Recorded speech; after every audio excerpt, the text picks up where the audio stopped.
Quality go. Come on. Is my phone and your phone the same? Okay. There was no arrow. Okay.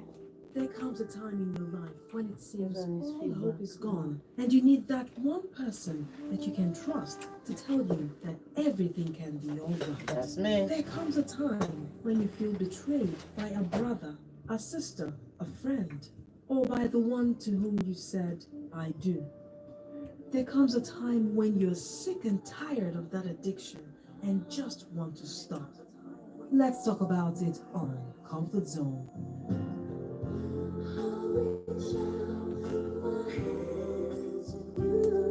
Comfort Zone, 7 p.m. to 9 p.m. exclusively on Vote 104.3 FM.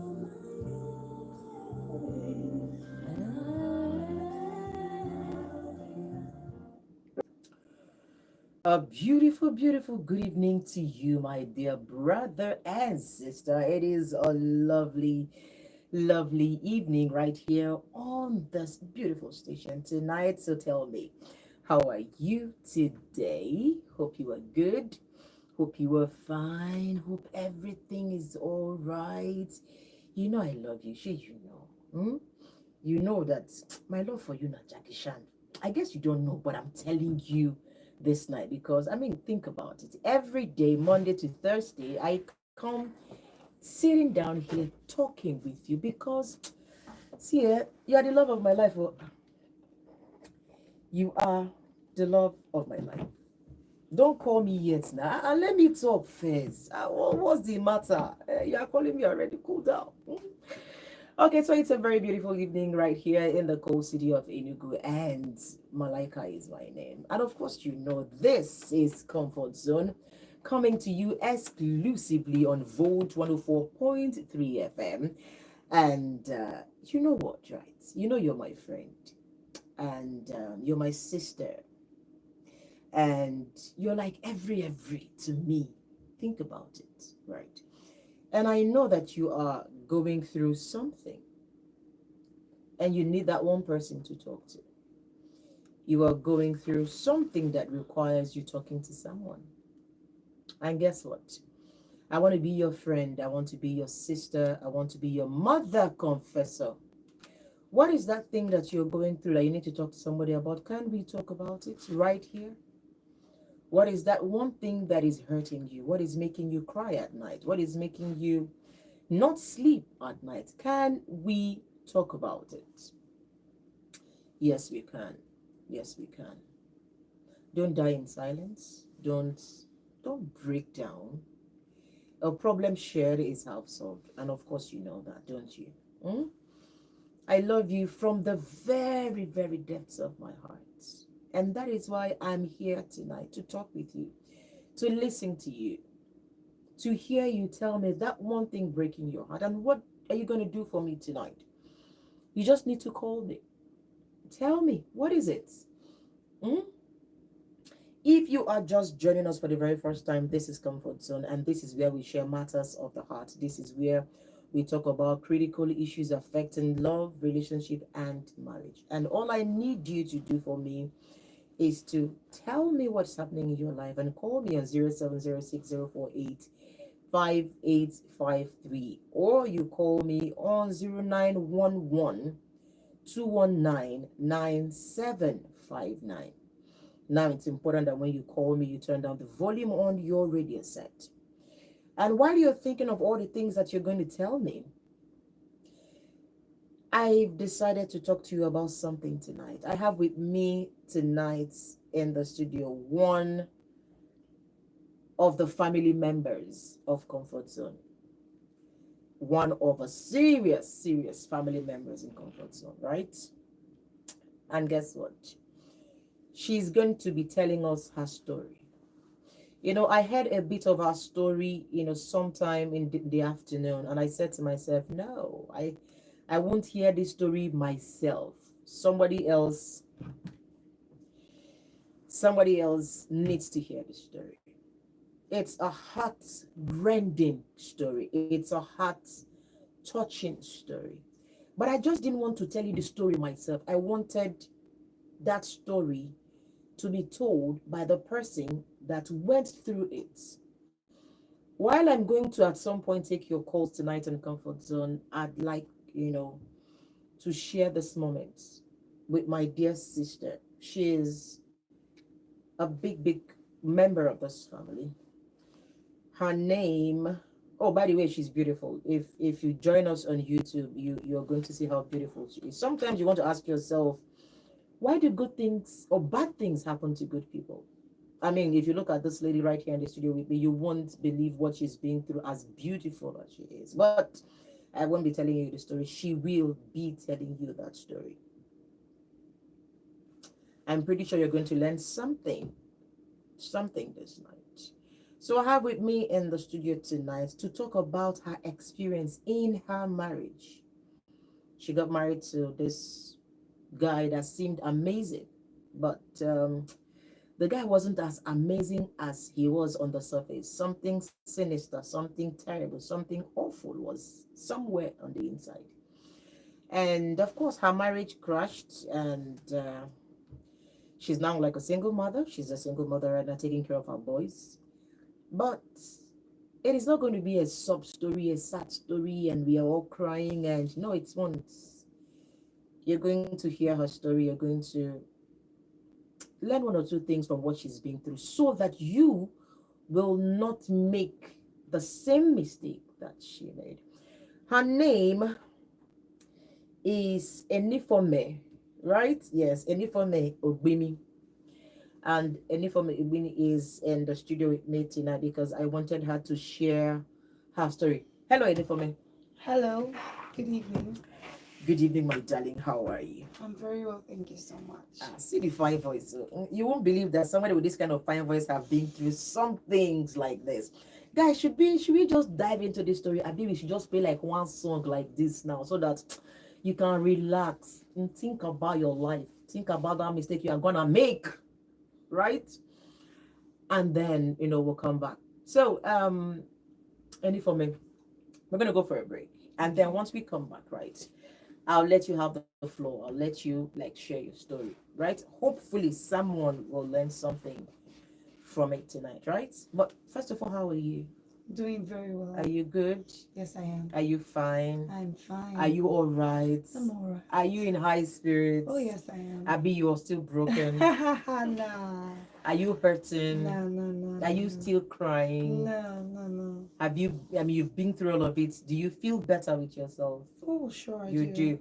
Okay, so we're going to talk about that in a more, right? And I'm going to start up with this very beautiful song from Babyface and Kevin Edmonds. It's a beautiful song, and I really like the song. This song says "A Girl Like You," and right after that, we will dive into the story. Don't forget that we are live on YouTube at Malaika Bowei.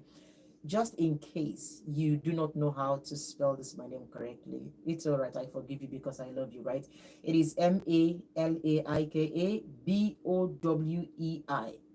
Malaika Bowei, saturate, join the conversation tonight because I'd like you to ask her some questions and all of that. I know some of you are going through what she went through and she's out, and we'll get on right on it. So right here is Babyface and Kevin Edmonds, "A Girl Like You."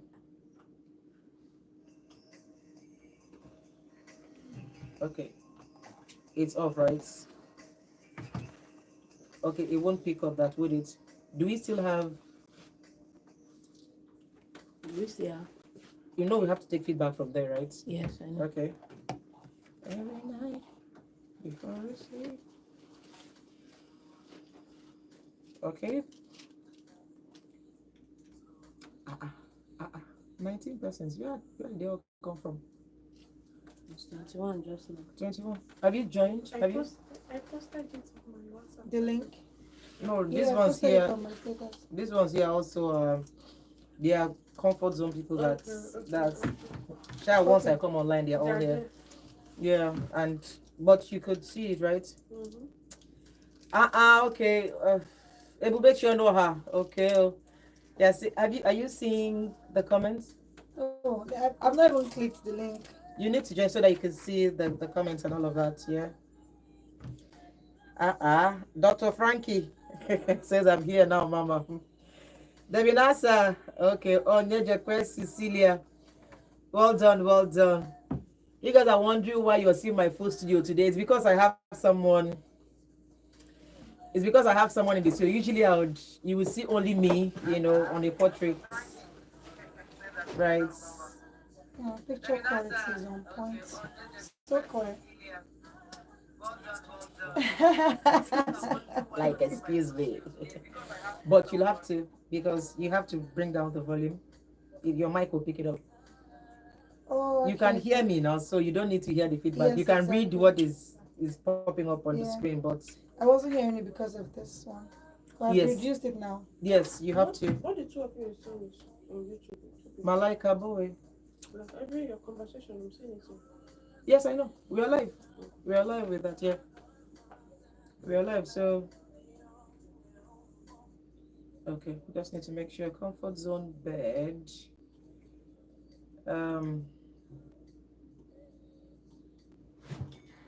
Okay. So we're going to make that conversation for Justice Okwandu. Thank you for joining us. Ebubechi Onoha. Onyejepe Cecilia, thank you. Dr. Frankie, you're here now. Okay, I'm glad you're here. Ndodekwa Chukwu Ebuka.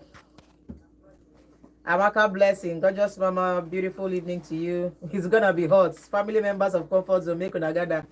Una better should go and call all of your people. Oh. Don't come and make only me be here.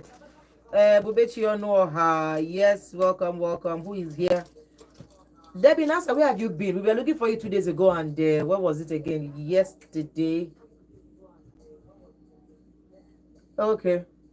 So right after the music, guys, you know that I cannot let you hear the music because of a copyright strike now. So, okay, yeah. So, right, Uncle, shouldn't this camera come a bit close? I think is she cut off or is it my phone? Okay. So 1 minute 51 seconds, and we will dive into. You need to hear this story. We have gone through things. So, show you when you hear when I'm shouting. I'm begging you people not hear. Okay. My hands is on my face. Let me see. Okay, so there's a good. Please, you guys share it on your status so that we can 19 watching now. Okay. I'm getting ready. 60 seconds more. You went and put matters of the heart with these two actors, their face. Well done.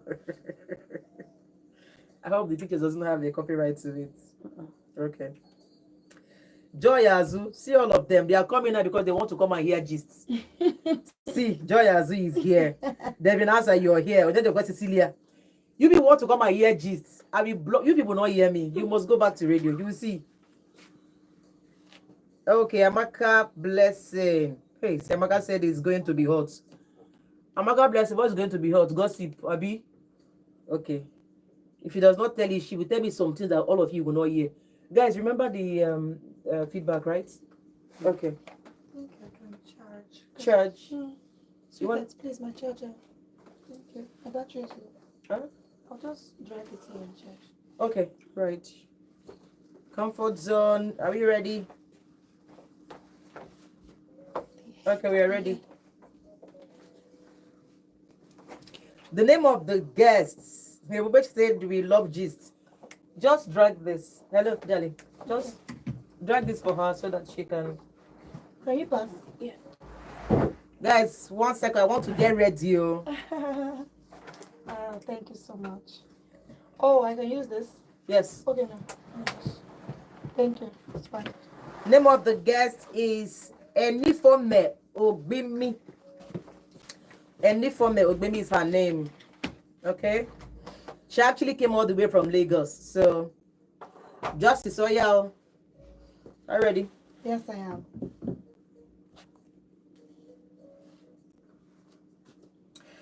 Welcome back to Comfort Zone, coming to you exclusively on Vote 104.3 FM. Tonight, I promised you that we are going to be talking with one of Comfort Zone family. She came all the way from Lagos, all the way from Lagos. She had to share this story with all of us because if I was telling you the stories by myself, you won't believe me. You'll be like, oh, Malaika, I know that we've heard some things in this comfort zone, but this one, the matter to pass. So she had to come by herself because she needs to share this story. Not because she's crying or because she's upset or because she's hurting, no, but because she wants you to learn. She wants you to see what she's been through, see how she came out from it, see how she's faring, and know that if you are going through any form of abusive relationships, you can always find your way, out and feel better. Remember, I think it was 2 days ago, I went berserk. I went really, really angry on the show because, a lady who was, I think, 27, 29 called, to say that she's been in a relationship for 6 years and the guy was beating her and she was still in the relationship. And I nearly crazy, right? But we talked about it. You can't just be in that, no, you can't be there. You can't be there. Especially if you're still in the relationship. I've always said it, a broken relationship is better than a broken marriage. So if you know that this relationship, gets head, don't enter. Because yes, it's going to be tough and hard for me to tell you, come out, right? So don't even enter. Anyways, let me not even see a lot of things right now. I have with me one of family members from Comfort Zone, all the way from Lagos. Her name is Enifome Owemi from Lagos. Enifome, how are you today? Doing fabulous. Fabulous. Okay, so let's start from from you. What was like for you before you got into that marriage? I mean, your life. Did you go to school? Were you working? What were you doing? Were you just sitting around and waiting for your knight in shining armor? Abi, you did something with your life? Oh no, I've always been full of life. Okay. I'm what you'd call the life of the party, Mm. very effervescent, very energetic, very full of life, basically. And I studied civil engineering, so yes. And Civil so, engineering. yes. Wow. Yes, so I've never been a lazy person. I'm the kind of person that always wants to be productive. So even while I was in school, I began to hone my talent, right? I was emceeing, I did my final year as an MC. I was emceeing my final year dinner. So when I came out of school, of course I did engineering jobs, non-engineering jobs. I also was practicing emceeing. Okay, so I think you need to speak up so that we could hear you, yeah? Okay, you can't hear me? Yes, just speak up a bit. You're whispering with fine voice, and please go Okay. ahead. Okay, so basically that was it, and so I was full of life. I had a lot of dreams and aspirations and goals. I had things I wanted to do and who I wanted to become. So I wasn't sitting around waiting for my knight in shining armor. Okay. No, I wasn't doing that. So you met this guy. So you could start from there. You met this like fine guy. Fine guy, packet shirt. I like saying packet shirts because sometimes we look at the aesthetics, we look at the externals, forgetting like you were saying that the person looked good on the surface, but outside it wasn't it. So yeah, I met this guy and he looked like what I was looking for, right? And sometimes we pray and then we get an answer that shows up like the answer. So it came like the answer, and I was like, okay, let's do this. And I thought, oh, this was it. How old were you then? I was 28. 28. So it wasn't like you were a child or No, anything. no. I was almost 30 When you met this guy. him. Yeah, Okay. absolutely. And then what was he doing then? So he had a job. He was a normal career person. He had like a 9 to 5. Yeah, when I met him. Were you working then? Have you got a job at the time you met Yeah, I him? was working. I was working as at that time. I was working as a customer service executive with MTN. Yeah. You don't say. Yeah. Like MTN. Yeah, MTN. So that was around that time that I met him. Yes. Okay, so take us through the story. So you met him. I mean, the love. You guys fall in love. Were there anything that you saw in the relationship that made you just fall for him, or was it just, oh, I'm getting to 28, I need to get married? It was both, right? So the pressure was coming from within, but it was also from the body language I was getting from without. So sometimes your parents might not tell you it's time for you to leave my house, but their body language. So my dad kind of made me feel like, "Ugh, it's time for you to get married and leave this house." So he gave me all the body language, and I just wanted to just get married and leave the house. So that pressure was coming, and then also I was 28. And somehow I had believed that you have to get married before 30, and when you're 30, you're old. And so that pressure, all that pressure was there. And I just told myself that, look, I need to get married. And, he looked like what I wanted. So I asked myself, why wait? What did you want in a man? What was the thing that you were looking forward to having So in a man? I've always been a godly person. I've always loved God, right? And when I saw him, he had a cross on his, sorry, I have to laugh because He was wearing a cross. no, he had a cross on his car, a very big cross. Like, and was he looking very looked like, holy. honestly, he looked like that, to be honest, right? He had this calmness about him and all of that. So I felt like, and I met him on his way to church. He was going to church when I Talk met to him. me. I'm shaking. He was on a Sunday morning. Tell me, you Yeah. met him on a Sunday morning going to church with like on a his big way cross to church. in the Yes, car. and he had this very big cross. You know the way you have this things on the car. It could be a symbol of a bank or something, but his was a cross, a very big cross. Like Jesus, like You get it? Jesus. Yeah. So I was like, This is it. Father yeah. Lord, thank you for I've this. prayed and the answer has come. Come on, man. Come on. If it's not this answer, what else can it be? Yeah. So that was it. Okay, so you meet this guy, you go to church, and then you guys start talking. How long was the relationship? How long I would did you say date? a year. Okay. But the dating itself was barely a year, but everything was a year. So from the time you met this guy going to church to when you got married, it was a year. It was about a year. Okay, so what was the relationship like? Okay, so the relationship was it smooth? Everything was just flowing? It was just awesome? Or were there things you saw, but somehow? There were warning signs, but not at first. So initially, the butterflies in the tummy, they always come out to play. So with the whole butterflies and everything, I found the one. There were some warning signs. For example, a girl will call, busy the call, I'll call you back. And then at some point, I remember that I learned that someone slept in his house. A girl slept over in his house, and I found out, and I asked, and he denied, but I caught him. And he said, okay, so what? And at that time, when I figured out that someone stayed in his house, I was like, were you going to tell me if I didn't find out? He said, no. That's when I should have left, because he now started asking for his spare keys. So there was no remorse. Instead, it was a sort of, I am who I am. You can't tell me what to do. And that was when I should have walked away. There was also another time when there was like someone had hit his car, and he really raced after the person, cornered the person with full speed, brought out the chisel out of underneath his car mat, and hit the lights of the person. Like he was that angry? He was hitting the lights, and I was in shock, because I couldn't understand. I was like, I didn't understand why he would do that, even though I knew what had happened. But his reaction to it took me aback. But after a while, I just, justified. He's angry, Yeah. So I saw some of those signs, and I knew that. And there were some signs of subtle control. Okay. I don't like it when you wear this. You have to wear this, and if you don't wear it, there's no. It's not like, okay, you have your choice. Okay. It's like, it's what I want. And so if you In don't the do, relationship. yes, if you don't do what I want, it's a subtle kind of aggravation.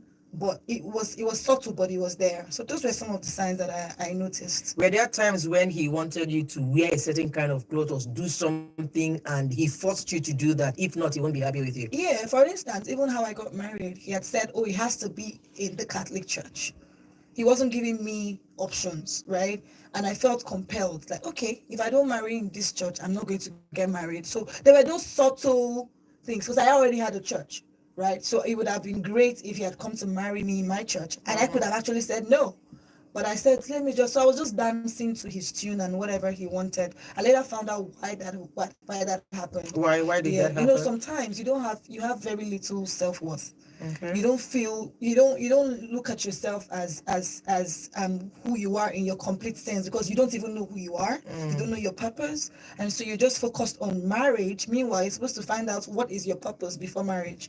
So I feel like at that time, for me to accept all the kinds of things that I accepted was because I didn't know who I was, and I felt I have seen husband. You know, that kind Was of he thing. tall, dark, and He handsome? wasn't. Oh, all Are my you brothers serious? were taller than him. But was he wasn't. fine? Maybe there was something about Well, his he was physical. fine, but the fine didn't. I've never been it's because you're fine. You know? Okay. It was all the other things that I thought was the thing Okay. that superseded the fineness that made me now eventually say, oh, he's fine. Oh. But fine wasn't like the go-to first thing, but he was fine. Okay. Okay, so relationship is, you've done a 1 year relationship right now. Now you get married. And how long were you married to this guy? 4 years. 4 years. Just 4 years. Okay, so take us through the marriage. Okay, so you know, It's a long story. it's a long story. So, I like don't in know the where movies, exactly right? you want me to go to. In the movies, you say it all started like this. Then you look up. The Indian movies. Yeah, so.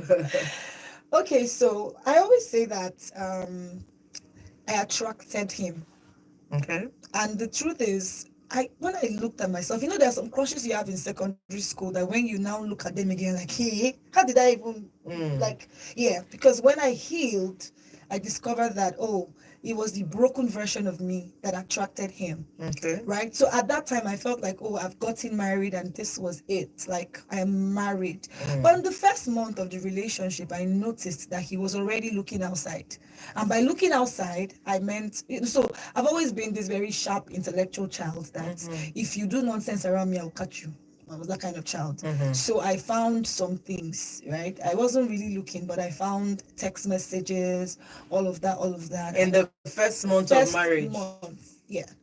First no month. honeymoon, no any of those First things. month. And that was when I just said, I'd asked, okay, so why are you chasing this person? Okay, I'm not. Where did you meet her? I'm not really. But I knew that they were all defenses. And so I remember I got into the restroom that day and I cried my heart out and I said, Lord, have mercy on me. I know that I have made a mistake. Because the one thing I cannot stand is a cheat. And how is it that I've gotten a cheat? So it was like that. And he wasn't ready to change. So it was more of, you won't catch me. And if you catch me, I'm going to find out how you won't catch me. It wasn't a case of, I want to stop doing this thing. It was a case of, I want to, this is who I am, or defending himself to say, I didn't do it, you didn't see well. And so after a while, you begin to question yourself that maybe I am paranoid, maybe I am overthinking, maybe I'm overreacting. Maybe it's just my mind. Maybe it's just my mind. And then there's this statement, a wise woman builds a home, which I feel a lot of people have misconstrued. Because foolishness is when you tolerate adultery. It's arrant foolishness because there are severe consequences to a lot of generations.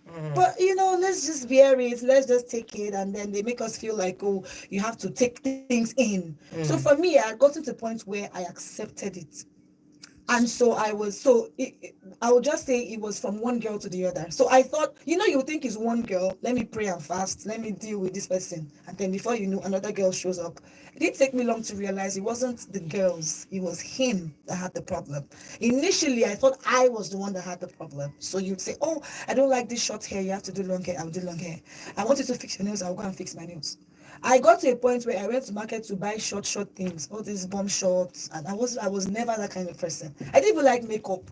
I had to start making up because of him. He'd be like, when I go out, I see girls. When I come back, you'll be smelling crayfish. And I'm like, but you want me to cook? You like food. What will I smell of paint? But everything to make him happy. So I will have my bath just before he comes and I will spray perfume and I'll do ta-da and all of those, like you said, Indian movies and everything. But it just looked like everything I was doing was making it get worse and worse till I realized I am not the problem. So he kept asking you to be like this, He was, give me this, do this, give me this, rules and regulations, do this or there will be no peace, do that, do this. When you do this, if you don't do this, it was just a walking on eggshell situation. And I just kept praying and hoping that he would change, but it just got worse. So was he going from one woman to another? It was a no. Trust me, when I was pregnant for my first child, I remember vividly 3 weeks to when I gave birth, he went out to hang out with another woman in the same vicinity, and I found out, and he, of course, he was like, "He's not a woman, he's my friend. My friend came back from this, and I had to go, and it's me. Yeah, it's not me you can lie to. I'm too smart for that." But at the time, I just had to just say, And so it got to a point where the one of the side chicks he was dating wanted him.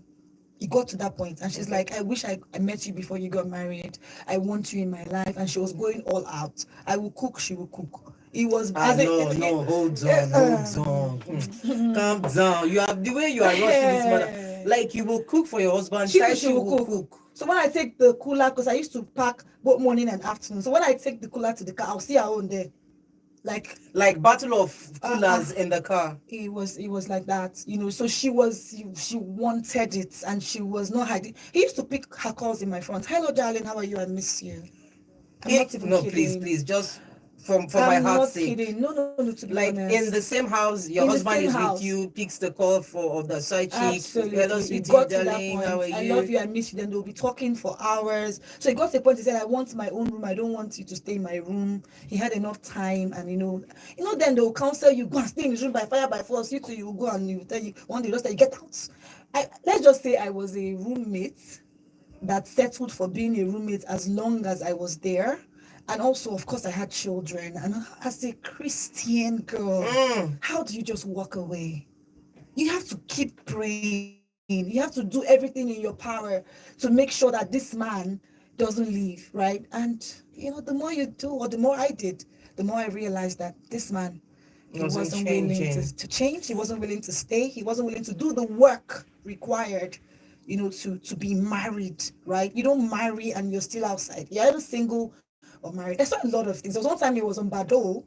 Bado was if anybody is listening to me, they know a popular site called Bado back in the days. He was there as a single guy in an open relationship. No, something is doing my mind. Like, he tells them that his profile, how you have all these profiles for dating and everything. He was there on a dating app. On a dating app as a single guy in an open relationship. And did you say this guy was in church, like church boy? I didn't meet him in church. I met him on his way to church. We were not from the same denomination. Okay. I was Pentecostal, he was Catholic. Yes. And that even reinforced it for me, because Catholics, a sound Catholic doesn't believe in divorce. Yeah. So I'm like, yeah, this is it. And I'm willing to change. I actually changed from Pentecostal to Catholic. For full conversion, yeah. Baptism, catechism, every ism. No, hold on. Every ism like this, you went for I did it. Because I've never believed I'm a passionate person. I don't know if you can hear the way I talk. I said that I put all my body, or I don't put body at all. So anything I'm doing, I put my all into it. So because of the love, you changed from Pentecostal, I became a Catholic, went for catechism. Became Catholic, I was reciting rosary, all of those things. So everything. That there will be peace in the marriage. Because I wanted us to be under the same spiritual umbrella. It didn't make sense to me that I'm going to one church and the man is going to another church. I mean, that's already division. Okay, so with all of that, I did everything. So that's why whenever I think about it, I am not... there's this coulda, woulda, shoulda that comes when things happen to you that, hey, you could have, you should have. I submitted beyond the word submission. Wow. If there's anything like that. Wow. I didn't have anything left to give except my blood. That's the only thing that was left. I gave. I was empty. Did you ever worry about, contracting sexually transmitted infection? I did, because one time I even saw a result in his car with a HIV result, but it was negative. And I was wondering, why is this guy doing a HIV test when he's married? I saw a lot of things. I don't know if I'm allowed to mention some sensitive words, but I saw condoms. Yeah. Condoms, different types. The one that is for female, that different assorted condoms. Exactly. In his car. And HIV test results. So I was seeing different things that kept telling me that, look, are you sure you should be here? So you're thinking maybe he got to a point where he probably slept with someone and he was worried about his own health. I think so. Because why would you be doing an HIV as a married man? He went to do HIV test. Yeah, I saw it in his what do they call that thing? Cockpit or something like that. Yeah, I saw it. And did you ever confront him about it? Oh, I did. And what did he say? I did till I got tired of confronting him. I did. Did he ever? I was always, there's this song, Mad Over You, girl, I can never forget it. There was a day he came back singing that song. And I didn't want to tell him that I knew it was for his girlfriend. He but I dey didn't sing want mad to- over you for another girl. Exactly. Hey, And I was like, God. nice song. And he said, yeah. I love the song. It was him and his girlfriend's favorite song. You know, I was Catholic, right? Let me tell you what one of the things that broke me. One day when I realized, so I'm very good with numbers. I can cram like 50 numbers in my head. So when the girl called one day, I just my brain just took a picture of the number and I saved it. Who is this girl? Who is this one? And I was checking, and I noticed that on her WhatsApp status, they had gone to mass together, and they had used so she had used the profile picture of her in mass in front of his car on her WhatsApp status. And I was like, wait, your husband and the girlfriend, they both went of to them. mass.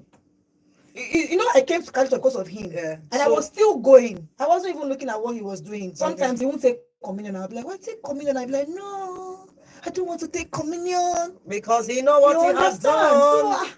So everything was now making sense. And I now saw the girl on his DP, and I'm like, "You guys went to mass to Together. listen to the word of God." Ah, it's over. That's what audacity, like Which Bible now they read? Is it the same one that I used to read that you people are reading? wait, your husband plus girlfriend, they go to church They together went to too. mass, and she had the guts, the effort.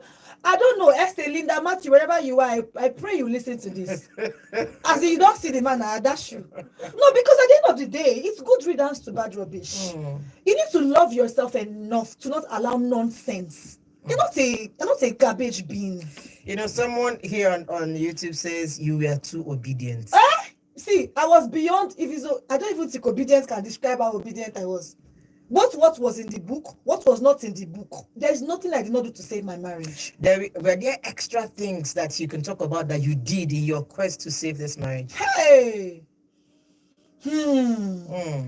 See, I am a very I have core values that are strictly based on the values of God. Integrity is one of them. But I noticed that this guy can lie. At a point, he can tell me to lie. I don't know whether you're getting what I'm like. I was becoming someone else entirely. There are things he would tell me to do that normally me myself, I know that I cannot do it, I will do it. And I would say in the area of sex, right? Yes, I'm a married woman, but your husband can demand. There's some things that I could not do. He demanded for me. I don't know how to say it beyond what I'm saying. That when I think about it, I'm like, hey, you really do things so to save marriage. That kind of snake in the monkey. Any kind of, you understand? Just be, and you know the funny thing, it's never enough. So that is not who I am. But I'm always, because you have a series of girls, and maybe you are watching maybe some kind of videos. I don't know. So, I'm not that person. But because I want to keep my marriage, I have to be everything to you. Yet you are not. All the flexibility. You know the rich. Shy. Do you get Only it? if you ask yourself, see all the style I give this man, honestly, there's nothing I did not do. That's what gives me so much peace. There's nothing. I got to the point where I said, no, it's not about me. You didn't say it's not silky enough, I'll go and buy silky hair. Like, there's nothing. There's nothing I did not do. I became a zombie. I'm a very outspoken person. I became a zombie, and I always like to use the example of Coming to America. If you have watched Coming to America, there's a particular lady that they told to hop and back and forth. That was me. Zombie, mute. So I always ask women when they say I'm a quiet person, no, I don't talk, I want to. Are you quiet or were you silenced? Yeah, it's two things. It's two different things. Are you quiet or were you silenced? It's a different thing. Your voice was taken away from you and you think you're quiet. You're not. You were silenced. Either by life situations or human beings. Did he ever get physically abusive? Oh, yes, he did. Tell me about that. He did. So it was emotional abuse that ended up becoming physical abuse. So after all the, I had a curfew. Wait, a curfew? Yeah, like 6 o'clock curfew. Like after 6 p.m. You cannot. If you dare come back at 6 p.m., you go sleep for outside. Did he ever, make you sleep so outside? There was a time, yeah, of course. So there was a time I came by 6:05. My friend had to drop me because she was like, you can't be serious. He will lock you out. Two of us stay inside her car together for balcony. They wait, make you open door. You know, open door. Another time I went for a reunion of my secondary school. I got home by 8:30 p.m. I slept on the balcony. You slept on the balcony. Your I husband slept on inside the the balcony, house. he slept inside. In somewhere around 2 a.m. I woke up because there was this. I've never slept on the balcony. Even house girls don't deserve to sleep for balcony. You understand? So I woke up around 2 a.m. and I could feel some spiritual activity around me. And I woke up and started praying in tongues. He opened the curtain, looked at me, I went back to sleep. Something in me broke that day. He opened, saw you. He saw me. How can you see? Is this someone you married though? See, I'm not talking about baby mama thing. No. Court wedding, church wedding. Everything. So they didn't do small thing on No, nothing like that. I was fully married. Court wedding, traditional wedding, white wedding. Yes. Even one night stand does not deserve that kind of treatment. Even one night stand does not deserve. A human being doesn't deserve it. So when he entered the house, something in me just broke and said, this person can kill you. So this person can kill you. So it got to a point, yes, of course. So I went to work one day, I came back, I met my entire luggage outside. So when I got into the house, I was like, you're joking. I opened the door. He came and dragged me like he was dragging me out of the house. So in a bit to defend myself, I tried to look for something I could grab to just say, leave me alone and all of that. He did. I was biting him. He didn't leave my hand. He dragged me till he pushed me out of the house. So there were episodes like that until one particular day. I remember I was not feeling well that day. I was not. And this thing, see this about abuse, you think you're strong. You think you are strong. I was a walking dead. Breeze, they carry me. Chai. In fact, there was one time when I was pregnant for my second child. I just entered the road, 12 a.m. I don't know where I was going. It was Kolo. Remains for the chop dustbin. So you think you're fine? I can cope with this thing. I'm okay. I'm fine. You're not fine. That's why women are having cancer up and down, bitterness and unforgiveness. And no human being was created to thrive in a toxic environment. So I thought I was fine. But by this time, I was not feeling well. Right, and by this time he stopped giving me money for food, all of that. So I think I had bought. There was no gas, and I was tired of using my money to buy gas. And I'm like, you're the head now, so I bought kerosene. So I think I cooked, and the food took a longer time. I can't remember what the thing was, but I had to give them cereal. So he came back and asked me, why did you give the children cereal? And I said, because of this next thing. He pinned me on the ground and started beating me. And I said, I'm not feeling well. Do you want to kill me? He said, yes, I'll kill you, and nothing will happen. Like he actually said that to you. And he's beating you because he didn't bring money for gas, you bought kerosene and cooked food that took a lot of time. And then you gave your children cereal. And he beat you for it. He beat me.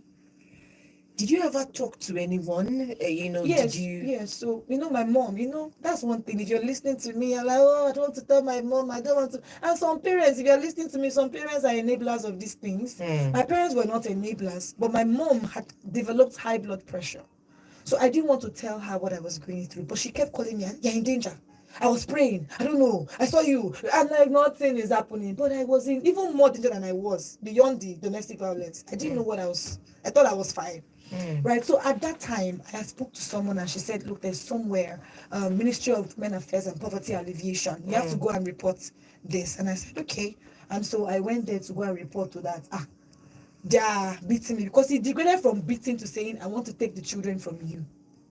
How many kids do you have? 2 kids. Okay. And so at that time, my mom was not feeling well. My dad was not feeling well. Nobody to fight for me. I said, let me go to Lagos State so they can help me prevent this thing from happening. Where were you when all this happened? Where did you guys live? We were in Lagos. Okay. Yeah. So I went to Lagos State and I made the complaint and I said, okay, see what is going on.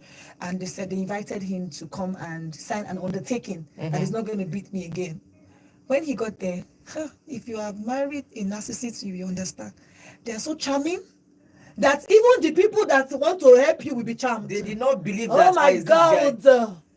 He was like, good evening, ma. God bless you, ma. How are you? Only you go there say, madam, is him or is the one that, and they be look like, madam, isn't this guy? Oh my God. And he showed them, you see, she beats me on my hand. He didn't tell them. It was when I was trying to defend myself from the grip, so all of that happened. And then he signed a so-called undertaking. And when we were leaving, they said, go home and settle, okay? Yeah. You know how it is that it was like, ma, good morning, ma, how are you, ma? God bless you, ma, God bless. The ma will be asking like, auntie, she was smiling like they talk plenty. See, person will say, well, they smile and they look the person, they look the man and say, hey, what is going on here? Are you serious? Charmed his way all through. So when we're now leaving, I was expecting he will come, we'll make up, we'll just say bye bye to all of those things. This guy went his way, I went my way. I didn't see him for 3 days. It's like you reported me, the body language of how dare you. So from I there, go show you. So what was he like? Was it worse after you guys got home? in short, one thing I didn't say was the beating happened after. After you went Like to you think so they go fit stop me. The beating that he did, that one I said happened after I had gone to the women affairs. After Exactly. reporting came back, he now beat you. That guy, let me show you. Exactly, that was what happened. So I now called them back and said, see what is going on. This undertaking thing did not work. This guy beats me, oh. He now said, go to the nearest police station and report. His mom called me and said, how dare you take my son to report in ministry or whatever. Go and withdraw that case or there will be no peace. His mother. His mother. Okay. This matter is tying wrapper like this that I have to go for like a quick break. I have got some advert breaks to go for. But you may want to join us on YouTube. You know, it's really buzzing. Like I'm seeing all the comments here and like everyone is upset. You know, sometimes when I tell you guys this story, you may think that Malaika, why are you conjuring this story? You are conjuring. Now, this time someone herself is coming to tell the story. I'm gonna go for like a quick break. And when I return from the break, right, we'll get into the other parts, of how she came out of the marriage. You came out of the marriage, didn't you? Yes, I did. You did. Okay, so she came out of that marriage. At least she came out of the marriage alive. She came out unscathed. All the dragging her by the neck, all the beating. Thank God she didn't end up like what's that gospel music artist, Osinachi. Because I mean this year we've had so many. Either the ladies they are dying or the hands are because we'll get onto that. But at this point, hearing the story, I'm glad that she came out with her life intact. All right, so let me just quickly go for a break, and then when I return, we will get to the other sides of things. There's a message that she has for everyone who's going through that kind of issue, and she'll get around to it. Okay, I'll be back shortly.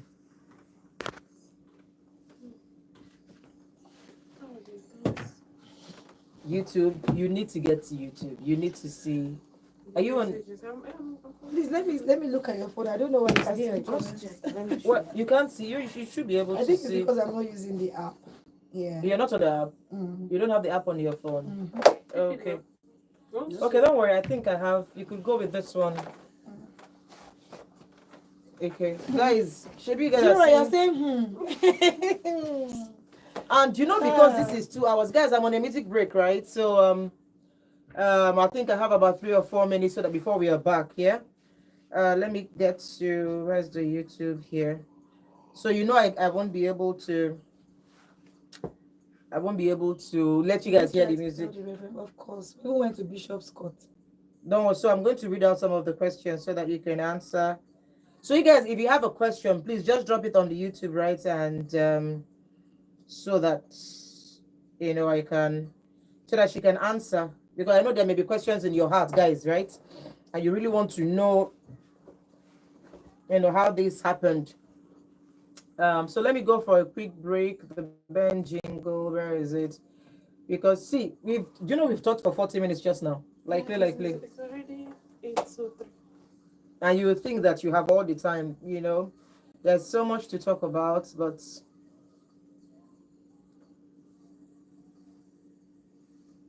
this is the first time I'm sharing this detail. This is your first time. Okay, we'll talk about sometimes like when I'm here talking, there are times when I basically have to share some personal stories, because sometimes you're talking to people, right? They think you're just capping. They think you're just giving a motivational speech. Mm-hmm. It's when they see what you've been through that makes them understand what you're trying to teach. The person who is teaching you is not teaching you out of what they read from a book, not from what they were taught in church. It's by personal, experiences. Yes, it's a lot of women go through a lot more than we can imagine. So guys, I'm on a quick break. I've got them these two adverts to play. Then I can come back to it, right? Okay. Yes, Maka blessing. Honestly, Mama, this is an eye opener. God help us to make right decisions. Ebubechi Onoha says this lady is strong, Sha, because even with everything she's been through, she's putting on a smiling face. You don't want her to smile, Ebubechi. She got to smile. She's just got to smile, right? Jideka Anasoro, the man is a monster.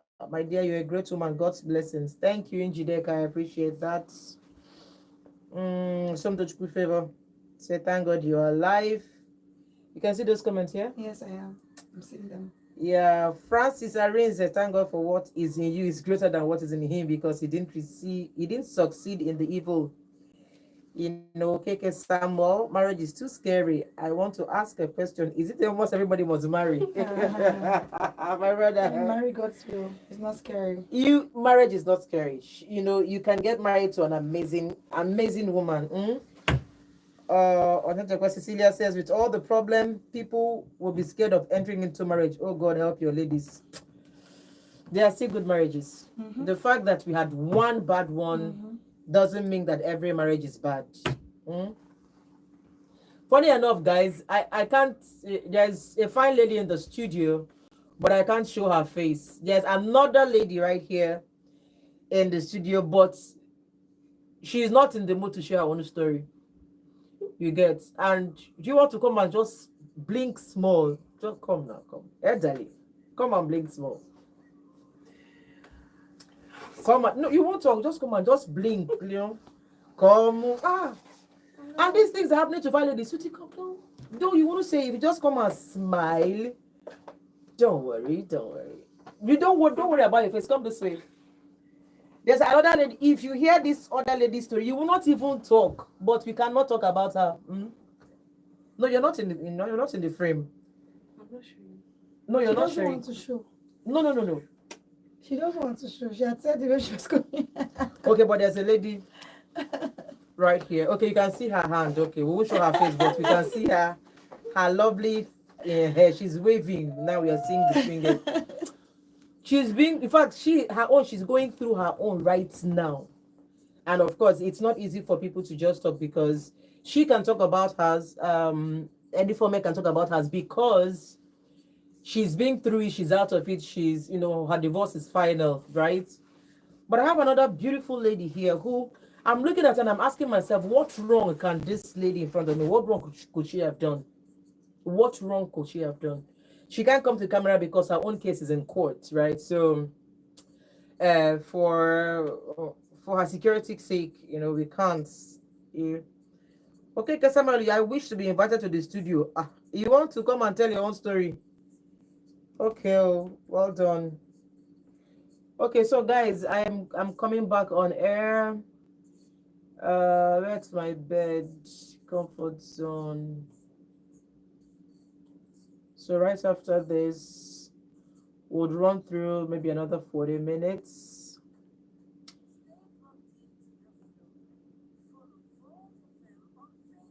Okay, so head. Is the head? Is it? Are you sure the sound is not from here? What It's happened? a little bit faint. Is yours faint or loud? Faint. Maybe you should check it. Because Let usually me when see. I go for radio appearances like this, it's usually very loud on my ears. Did you hear this? Put it on again. Let's see. Okay, it's loud now. If you were not talking loud, I think it's from you. Okay. But this is. But was it better when I raised my voice? Yes, it was Okay, even clipping. There's at some point I had to reduce the volume because okay. I have a loud voice. So I'm very intentional about No, raising it. please just speak out. Okay. I could see it, from here. Okay. Okay. Welcome back to Comfort Zone, coming to you exclusively on Volt 104.3 FM. Malaika is my name, and I am talking to Enifome Igbimi. She's here in the studio sharing her story, sharing, the things that she's been through, sharing, telling us, live, what it is that she's been through. Because sometimes if I tell you these stories, you don't get to. Some people may not believe, like, oh, maybe Malaika, you maybe sat down and wrote a script and came and told us. But this time around, I had to have her talk about, what she went through. Okay, there's a lot of questions, right? A lot of things popping up here on YouTube. Don't forget, guys, you can join. I'd like you to come to Facebook. Maybe you could see how beautiful. She not ugly. Like, she not ugly. There's no makeup on her face, no lipstick, no, like, okay, small eye pencil day, but right. And you will ask yourself, what did this beautiful woman do to deserve being treated? This is 4 years of horror. 4 years of horror. Marrying the man you felt was God sent, somebody who was on his way to church. He wasn't even in a club that he met this person. He wasn't at a party. He did go church. Think about it. Let me even pause, right, and say something. When I got raped, right, I talk about it here on this show, right? The person who raped me, I was on my way to church. Then I used to ask God, I was like, God, I wasn't going to a club. I wasn't in a party. I wasn't doing one night stand. I had my Bible. I had my jotter. I was wearing my choir uniform, on my way to church, Wednesday service. And I decided to drop by to say hello to a neighbor that had packed out from where we were living before. And he's now living somewhere. So I went to just, see his house. Neighbor, I didn't know that this guy had already planned for me. But that's a story for another day. My comfort zone family here in Enugu, they know that, right? So I understand how I go from just going to visit my neighbor, neighbor, how far? Long time, are you there? And that was it. And you need to see the way the punches were landing on my face. Even me, I was asking myself, what happened? Am I sure I know where I am? No, I'm in my neighbor's house. So yes, I understand how these things can happen. But let's get back to you, right? You said the mother of this guy called you to tell you to better go and withdraw the case you took to the place. To allow her, yes. Why? Saying, how dare you? She said nobody in their family has ever done that, and they don't have any history of such things in their family. So I should go and delete his name from there. And I assured her, I said, Mommy, don't worry, that they're not going to do him anything. It's just for him to sign an undertaking. They're not going to, it's not like they're going to beat him or anything like that. And she had said, no, go and withdraw the case. Did she ever know what the son was doing? Yeah, when the first time he beat me, I called her and I told her. And what did she do? She said she was going to talk to him. Okay. So while we're speaking, the call hung up. No, she said, he beats you. Are you sure? I said, yes, Mommy. And then I think my battery died or something. So when I called her back, she didn't pick up. And then the next thing she told me later was, go and withdraw that case, otherwise there'll be no peace. And she never talked about After that, the she son. never spoke about it. The second time your husband beat you, did you tell your mother-in-law? That was it. So after that time, I realized that he had started making plans to take the kids from me. He had called up his sister to tell her that he was bringing the kids to her place. So it was now a case of, I've made up, I want to do what I want to do, and I'm going to take the kids from this woman and, go to your father's house. So I'll beat you, maltreat you, still take the 2 kids from you and keep you, just reset you to being single. Yeah, just like that. And did you ever does he have brothers? Did you ever tell any of his family members? So he has like 5 sisters. And he's the only boy? Only boy from his mother and his father. Okay. Right, so it was me trying to dance around to everybody's tune, reporting to this person, this person, this person, this 5 person, sisters are there. He's a spoiled whatever child now. they wanted me to do, I would do. At the time, one of the sisters said, you have to be kneeling down to greet him. I said, okay, I started kneeling down. Just for you to get the love of him? I said, there's nothing I did not do. I will kneel down and greet him. You now, he will tap your head. Oh God, there's nothing I did not do. One time, one of them was like, your salary, you have to submit it to him. I said, okay, anything. So when I not said take it, that's okay, don't worry. But I actually took it to him. There's nothing I did not do. Emphasis on there is nothing. Like the family is telling you what they think you should do. Kneel down, give him your salary. Whatever would bring, one of them said, whatever would bring peace, do it. So whatever it was, I did it. The way the thing is touching me more like me. I don't regret it. Like I always say, if you have gold and you are not aware that you have gold, it's not the gold's fault. Gold is gold. You have a poor a perception of gold. You don't understand what gold is, but it's not the gold's fault. Okay, so so let me ask you a question, right? You were in a Pentecostal church, right? You were in a church, and then you left, then you went to this other place, and then it wasn't working. Did you at any point talk to maybe a pastor in your church? You know, maybe I didn't have a pastor in my church because I left my church, and the way I left my church, I couldn't go back to my church. It was a case of leaving a covering that God already gave me that I did not know. That kind of When love devil is won't shocking deal you. with you, he go come at you for your covering. That was what happened to me. So, but I'm pretty sure that a lot of pastors, if you have maybe gone back, they may have at Eventually, least... when everything got to the point that it was, I had to go back to my pastor when my pastor had said he was going to call for a meeting. And that meeting, my pastor asked him, so what is the problem? He said, my mind has left. I will never forget those words.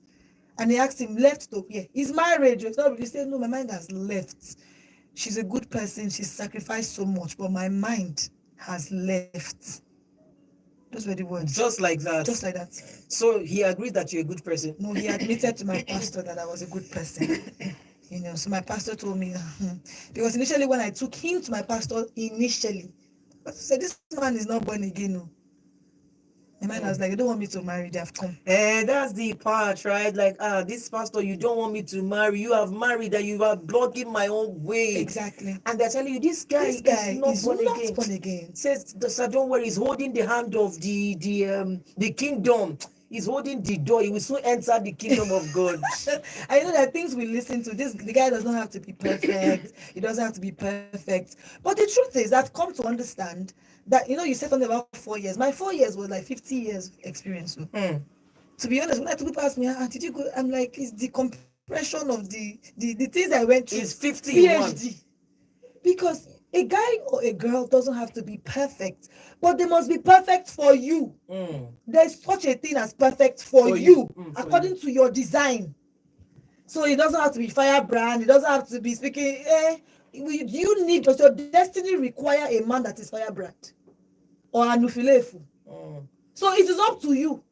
It doesn't have to be. It doesn't have to be. There's no perfect person. True, but there is a perfect person for you. For you. Okay, so at what point did you decide to leave that marriage? Okay, so I like to say I did not leave. And that's the honest truth. You didn't leave? I didn't leave. On top of all of these things? Yes. And so, I'm this person, I'm a loyalist to a fault. If I tell you I'm coming, go and sleep. My word guides me. So my strength became a weakness. You're loyal to the point of this man has beaten you, he has humiliated you, he has disgraced you. And you still did not In go. fact, there was one day, the day he packed out my load when I went to work, I did 3 days fasting. 3 days fasting. The third day, they packed out my load. On top of your fasting? On this fasting. So I remember going back to my office and I was reading Psalm 35 and I was crying and tears were dropping on my Bible and I was asking God, are you telling me that the devil has more power than you? Why would this be the result of my fasting? So I did a lot. Midnight prayer, then St. Michael candle. I went to collect it. I went to buy it from Sacraments, one thing. I will burn it, I will pray, I will call it. There's nothing I did not do. So at the point where I got to a point where so one day his sister had called me, and I pray she's listening to this because it's just very, very funny how people live with themselves when they know that somebody is, I don't know how people live with themselves, but I'll say the story. So because we're going through several marital issues, one sister called me and said, you know what, I've been hearing about the issues you've been having in your marriage and I want to intervene. And I said, oh great, maybe my prayer, I've been praying, this is where God wants to answer my prayer. She said, come and see me. And I said, oh, there's a problem. I can't come and see you because I have a curfew. And if I come and see you, I have to get home before so time, otherwise I'll be locked out. And she said, don't worry, come and see me. Now, where do I keep my children? My mother could not come to my house. My brother could not come to my house. My sister could not come to my house. If I want to see my mother, I have to go somewhere to see my mother. They never allowed your mother to come to my the house? My mother was not allowed. He had made a law that she should not come to the house. My brother is not allowed in the house. My sister was staying in the same estate with me but could not stay in my house. Does that make sense? She had to stay with my aunt because she was not allowed in my house. But anything he said, I would do it. Any rule he made, I would keep it. Shy. To that extent. So I had to say, okay, you know what? I have to go and see her. My mom now stayed in my auntie's house, and I kept my children with my mom to go and see her. Long story short, I couldn't get home until like 9 p.m. When I got home, he was like, where are you coming from? She had warned me, don't tell him you came to see me, because I want to also call him to come and see me. And if you tell him, you think I'm taking sides. So I have to say, I can't, I'm so sorry. He said, tell me. I said, I'm so sorry. He said, tell me. I said, I went to church. Which church? I couldn't say whatever the church was, because it was his sister. The plan was to go and meet him back and say, I'm sorry, I had to say I went to church because your sister had told me not to say it. Long story short, this guy came and started dragging me. He dragged me. I had to take clothes and throw it to my body while I was naked. As he was dragging me, I was trying to use the left hand to pick clothes, and he was dragging me, and I was wearing it as he was pushing me. So wait, he was dragging you, you were wearing clothes. I was wearing clothes as he was dragging me. My goodness. And then he pushed me out, 11 o'clock in the night, February 23rd, 2018. That was when he pushed me out. So when I came out, I said, wow. I still came the next day. I knocked the door. I cleaned the house. I opened the door. In short, there's nothing I did not do. He was not even at home. He had taken the kids somewhere else. He already had everything planned out. The thing is, abusers always have strategy, but the abusees are the ones that will be saying, Father, let it change. Evidence you will not keep. Even if you are praying, have sense now. Have sense while praying. Keep evidence. Keep things. I went to court. So there are things I now discovered later. Evidence is the argument, oh. No, they speak English for court. If it's between you, snap it. Send it to an email that nobody knows. Give it to somebody. Carry your documents out of that house. Like, don't be stupid. And stop giving birth to 10 children for abusers. 7, 8. Do family planning. To be honest, I feel like some women, and I know that it's because of what they are going through, because abuse makes you stupid. That's the truth. It messes with your mind. You're seeing white, you're telling this person is white, but it is black. If you hear it is black, it is black, it is black, it is black, it is black, you start thinking, maybe it's my mind, maybe it's actually black. So even you two, you have lost it.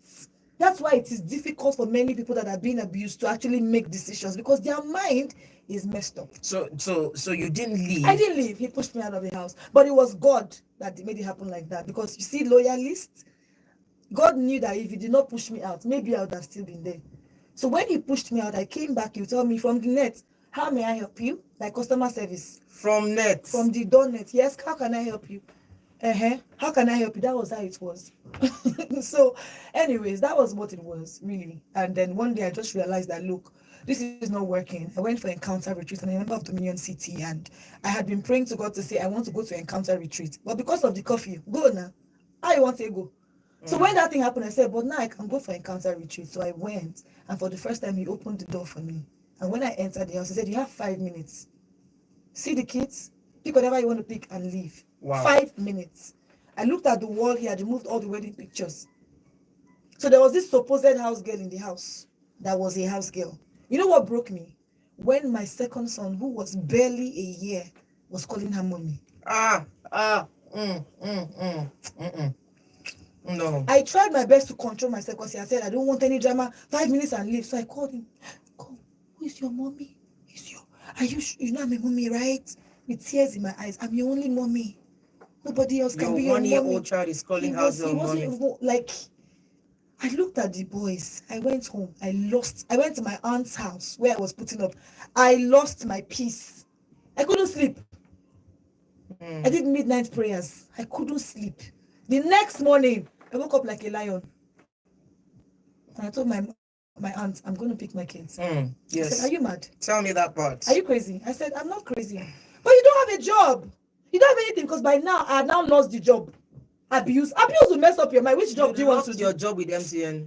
No, MTN has passed. That was in 20. Okay. No, I was working as a manager of an establishment at that time. I had like 30 people under me at that time. And you lost the job. He will come to my office. He will do drama sometimes. I'll be charging my phone. They'll say, I connect your phone. It has gone. Like, a lot of things were happening. Even I was not being as profitable as I was supposed to be, and I knew that it was affecting my productivity, right? So eventually I lost my job. So my auntie was like, "Are you crazy? You're a young girl, you're very beautiful. Go and live your life and come back for the kids." I said, "Auntie, where is my life without my kids?" My kids, I don't know how people do it. I born these children. Nah, Nobody me say I born borrowed them. them. 9 months plus 2 CS. First CS, I died in the theater. God brought me back to life. Second one, I had what they call severe oligohydramnios. If you're a doctor, you understand. All the water in my womb dried. I should leave them for who? No. Sorry. And the scripture came to my mind: if God can care about the sparrows, He will take care of me. He wasn't without a fight. Of course, he kept coming back. A lot of things happened. I don't know if I have time to share that. But he actually told the police that I kidnapped the children. And police too came. The people that I reported the abuse to. If I tell you what happened, this is why many women don't report. See, you people, if you're listening to me, try and be easy sometimes with women that are going through abuse. They're not themselves. They're not thinking. One. Number two, they face a lot of things when they try to speak up and they go back to their shell. They are judged. They are stigmatized. Family members, cultural norms. Your own family will be the one to start making you feel like you're less of yourself. Have you tried going back to your parents' house when you're going through something? You will go back to that abuse because in some parents' mind, it's just, what are you talking about? What is that? In our time, we did. So for me, I think one thing that really got me upset was when one of the police women, that's supposed to be a woman, told me that, imagine, I had reported when Wapa told me to go and report. Lagos told me to report. So I had reported. And then he went there to appear with his lawyer. I don't know what he did or what he said. The same policewoman, when I went back, in fact, she was calling him sir. I was amazed. Then the second thing, she now said, "Oh, these women of now, these people don't know how to endure. I cannot see any mark on your body now. Me, I've been 30-something years in marriage." The same people you went to complain to. I will never forget. So imagine what that does to someone that went to report. You go and sit down inside, even if it has to be like, let me just die here. Right? So, those are the things that happened. And but at least right now you have your children. Oh yeah, I have my children. Of course, has he given up papers. He wanted. I think he wanted to really get married so fast, so he sent the divorce papers. Even after my father died, I got the divorce papers a week after my father died. Right? No word like, "Oh, sorry, your father," nothing like that. It was just a very sorry state, right? Eventually, I knew that it was good riddance to bad rubbish, and the divorce took a lot of time and money. But eventually, I got my judgment. The day I got my judgment, I felt like I don't know how the Israelites felt when they gained freedom, but I felt like them. I can't even explain. It was very spiritual. I felt like something had happened, not just for me, but for women that I'm connected to. This was not just my victory. I don't know how to explain it. Okay, so with all that you've gone through, you said it's led you to now start helping women who are going through abuse. It's made you to get a foundation. Live Again Foundation is the name of your foundation. Absolutely. What do you do in that foundation right now? So what we do with the Live Again Foundation is to help broken, abused, and distressed women live again purposefully. And that encompasses holistic well-being. We're talking spiritual, emotional, mental, physical, and financial. And it came out of my own story. So when I picked the kids, I went to stay with one of my friends, and she happened to be a pastor. And so I had to stay there for like 3 months eventually.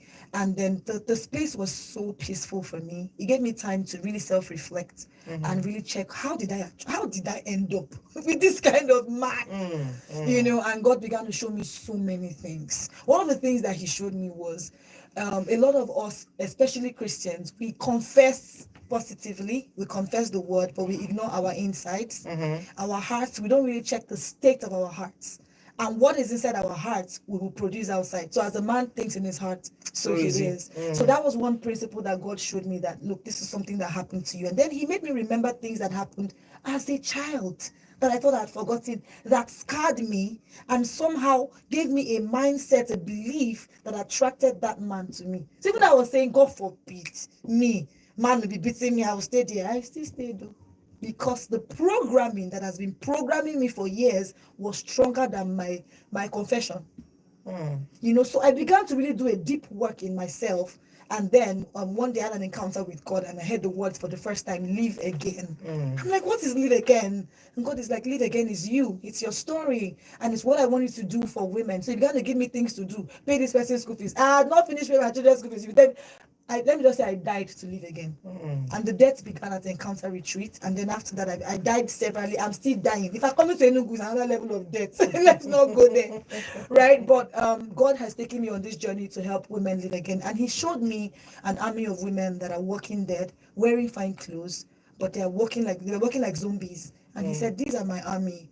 My end time army. Women are a strong part of my end time army, and many of them are dealing with pain, emotional pain, hurt, trauma. These are the things that are valid, but they're keeping them, devil is keeping them busy with these things, so that as long as they are wounded and remain like that, they would just, I can just deal with their generation. So it's not just for the woman, it's for those that are connected to that woman, because pain can be transferred. He showed me that my pain was not my pain. It was transferred from my mom to me. And I'm like, how? Mom was not abused now. He now reminded me. Did she have a voice in the house? Could she talk? Was she not living in fear?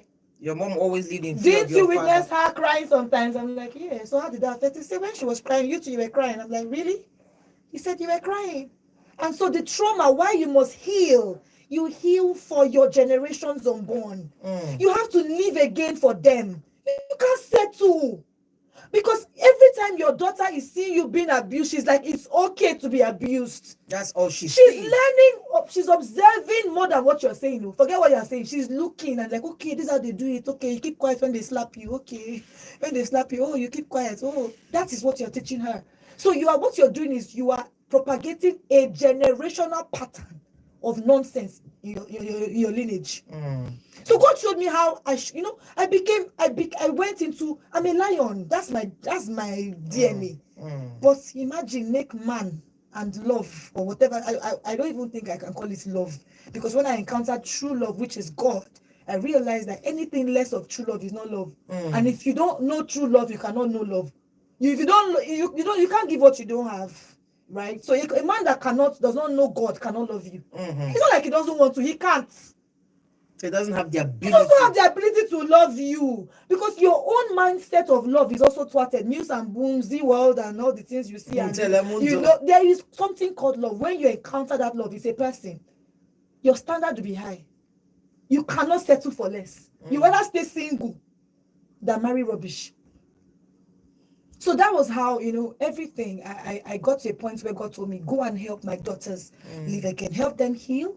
Help them reinvent themselves. Help them move from pain to purpose. Help them move from broken to built. Help them move from timid to confident. So it's a holistic well-being. And so he took me on different journeys. One day he told me to release my house as a shelter. It's been different level of death too. It's been death from one death to the other. So Live Again your Foundation, house is like a shelter for people who I had to convert my house at a point to a shelter.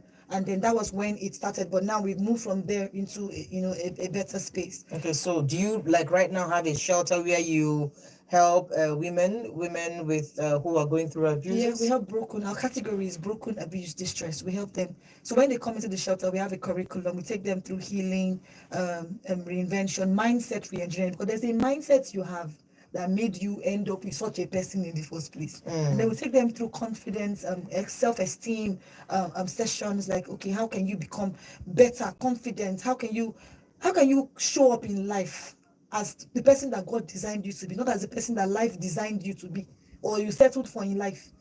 So we do all of that, and that's how Live Again Foundation has been. We've had several outreaches, in Lagos. You do have outreaches? Oh, yes, skill acquisition programs. We train women on, the last one was on scented candles, diffusers, baking, catering, Ankara scrap to style, home essentials like Dettol, antiseptic, air fresheners, and so, because many women stay in abusive marriages because they don't have money. They don't have money, so they'll ask you, if I go, what will I do? But I'll say to you, if you're a woman, there's something you have in your hand. See, forget it. There's something. When I lost my job, I had something in my hand. I used to MC part-time. I began to MC full-time. So there's something. It might not be a physical thing. Search inwards. See, if you don't sit with yourself, some people are afraid of themselves. They don't love themselves because what they see when they spend time with themselves, they don't like it. So they always want to be with someone. So because of all these things I went through, I had to go into trauma recovery. I had to learn mindset re-engineering. I had to go into coaching proper because I don't want any woman to go through what I went through. I'm only alive by the grace of God. I said I was a walking dead. I think I would have slept one day and I wouldn't have woken up. Because one day I was going to work and the car was horning. I didn't hear. Somebody pulled me out of the road. I was pregnant, my second child. I was dragged out of the road. So you think you're fine, but you're not. Awareness is the first level to change. Some people are never aware. They're just living in oblivion. And that's how they are. Because they don't even know that thing that they're even going through is even abuse. Some of them say, because I'm stupid, I'm stubborn. It's because I got him angry. Because my head is not correct. You need to have wahala. You know, you justify nonsense because you've fallen in love with nonsense. Okay, so do you have outreaches, any other places that people can attend? Yeah, that's why I'm in Enugu. That's why I came all the way from Lagos. Okay. Because we're having an outreach in Enugu at Shekinah Hall, UNEC. UNEC, that's Yes. The University of Nigeria Enugu campus here. Exactly. Okay, what hall is that? It's Shekinah Hall. Okay. It's in UNEC at the Student Center, right? So Saturday by 9 a.m. We're having that outreach because we want to see how we can help more women live again nationwide. And by the grace of God, we would leave the shores of this country to do that because many people abroad, they are also going their through. own plenty fast. You understand? So as God helps us, we're going to be able to do that. So these are some of the things. Okay, so who can attend? Who can attend? And woman. what do you plan to do in that? So the way our outreaches go is really just holistic, like I said, spiritual, emotional. So everything spiritual. We start by. Sometimes people think that God is the reason why they went through what they went through. People are mad at God. Then you should be mad at the devil. The thief comes to steal, kill, and destroy. There's no part that says that it's God that made you go through. No, you saw the signs. Some of you saw the signs. And then we take them through healing, which is where you now take responsibility. That how did I carry myself? Myself by myself to enter. Normally, your kind fit see me for somewhere, can't toast me. How I take carry myself? Enter this matter. Where you self call So that's where you now take responsibility and say, okay, there was something. I allowed this. And henceforth, but no more. Now, what will I do? I need to heal. So what are the thoughts I think about predominantly? What are the things I'm always thinking about? I'm not good enough. I'm not good enough. I'm not good enough. No man will marry me. No man will marry me. No man will marry me. So that's I'm getting old. There are things you think about that brings about the results that you get. So that's where we go into the emotional healing part. And then I take you through patterns and how patterns are formed and how you can break those patterns and how you can heal so that those coming after you do so not you help continue. women in healing. Exactly. So I teach you how to move, like 10 steps to move from pain to purpose, sharing my story of how I moved from pain to purpose. I tell you everything I went through as a child. I tell you a bit of my story. And then I go into mental, which is mindset re-engineering. Now, how do we replace those old mindsets with new mindsets? Not disempowering mindsets now, empowering mindsets. And then we move to physical. Let's build your confidence, girl. You might have gone through something, but that's not the end of your life. You can live again. And then we move to financial part. So in that part, because all of these things won't work. It will not work if you don't live again financially, and then we teach them how to leverage what they have in their hands. Okay. You can leverage what you have in your hands. There's something you have. I don't care. See, everybody has something inside of them. The only thing is, can you see that thing? And it might take someone to be able to help you see that. We're going to have one-on-one sessions with them as well, group therapy, breakout sessions, time out with God, and then we're going to have what we're planning to do. Sometimes we give free business grants, sometimes we give free CAC, but in this Enugu that we have, except you want to help one woman get business grants, we want to give free CAC to 2 people.